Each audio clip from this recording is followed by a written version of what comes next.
Hello everybody and welcome back to Tech Tutorials, and in this video we are going to be learning how to log into Threads with Instagram. So let's get started. First open Threads on your phone, and now you can see at the bottom of the page we have login with Instagram, and it is also mentioning my Instagram ID because I have logged into my Instagram on my cell phone before. So you're simply going to be clicking on that, but in case you have multiple accounts and you want to log in with something else, you can click on switch accounts, and here you have your other accounts with which you can move on as well. So I'm going to back and simply selecting my account, and now it will be asking for your couple of details, like for example bio and link. So you can simply import them from your Instagram and continue, and now you can see it is asking for a privacy prompt. You can just select public profile or private, so I'm going to be going with public. And now you can add all of your friends that are on Instagram, so I'm going to be following all, and after that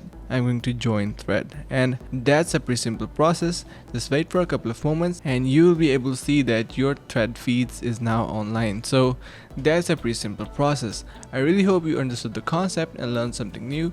If you found this video helpful, make sure to subscribe to the channel, like the video and share with your friends. Thank you for watching. See you in the next one.